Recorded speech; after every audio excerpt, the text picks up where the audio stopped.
घातांक के अंतर्गत हम एक प्रश्न ले रहे हैं जिसमें हमको प्रश्न दिया है उसको सरल करना है।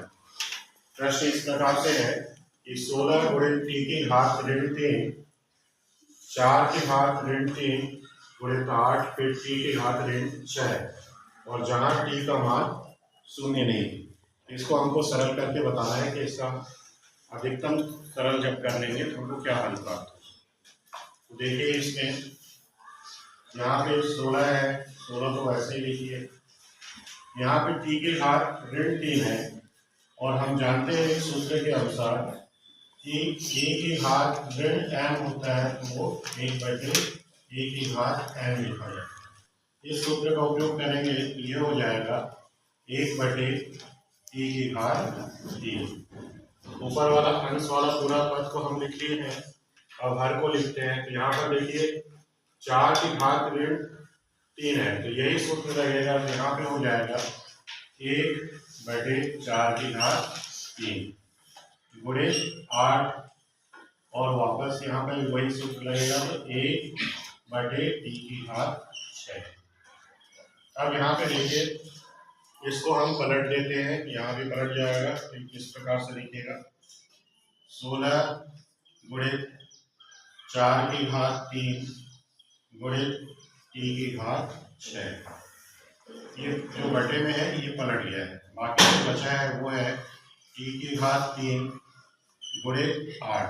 1 गुणे 1 है तो वो गुणा होगा तो वही संख्या प्राप्त हो जाता है, इसलिए इसको लिखने की जरूरत नहीं है। अब यहाँ पे हम क्या करते हैं, चूंकि घातांक का है तो इसको हम घातांक के रूप में लिखेंगे। तो 16 को लिख सकते हैं 4 गुणे 4 मतलब 4 की घात 2 लिख सकते हैं। पहले से ही 4 की घात 3 दिया हुआ है, इसको ऐसे ही रख देते हैं। टी की घात 6 बटे, यहाँ पर भी देखिए टी की घात 3 है, यहाँ टी की घात 6 है। एक सूत्र का प्रयोग करेंगे ए की घात m बटे ए की घात n बराबर ए की घात m ऋण n। इस सूत्र का प्रयोग करेंगे तो यहाँ पे टी की घात 6 है और यहाँ बटे में टी की घात 3 है, तो 6 में से 3 क्या होगा, घट जाएगा। इस तरह से मिलेगा।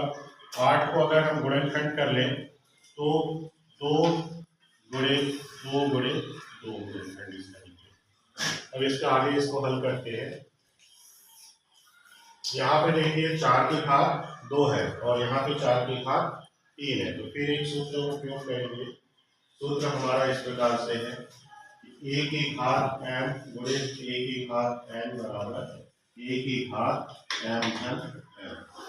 ये हमारा सूत्र है, इसका प्रयोग करेंगे तो यहाँ पे हो जाएगा 4 की घात 2 धन 3 गुणे 3 और 6 में से 3 चला जाएगा तो 3 बटे 2 की घात 3 हो जाएगा। यहाँ पे हो गया हमारा 4 की घात 2 और 3 जोड़ के हो गया 5 गुणे 3 की घात 3 बटे 2 की घात 3। ऊपर वाले को भी हम क्या कर सकते हैं, 4 को लिख सकते हैं 2 गुणे 2 और पूरे की घात 5 गुणे 3 की घात 3 बटे 2 की घात 3। यहाँ पे देखिए 2 गुणे 2 है तो इसको हम लिखेंगे 2 की घात 2 और पूरे की घात 5 गुणे 3 की घात 3 बटे 2 की घात 3। यहाँ पे फिर एक सूत्र का प्रयोग करेंगे। सूत्र है a की घात m पूरे की घात n बराबर a की घात m गुणे n। इस सूत्र का प्रयोग करेंगे तो ये हो जाएगा 2 की घात 2 गुणे 5, ये हो गया 10 गुणे 3 की घात 3 बटे 2 की घात 3। वापस यहाँ पे सूत्र हमारा लगेगा a की घात m बटे a की घात n बराबर a की घात m ऋण n। इस सूत्र का प्रयोग करेंगे तो ये हो जाएगा 2 की घात 10 ऋण 3 गुणे 3 की घात 3।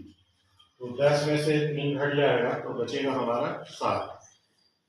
ये हो जाएगा 2 की घात 7 गुणे 3 की घात 3। 2 को 7 बार गुणा करना है तो 2 दूनी 4, 4 दूनी 8, 8 दूनी 16, 16 दूनी 32, 32 दूनी 64 और 64 दूनी 127।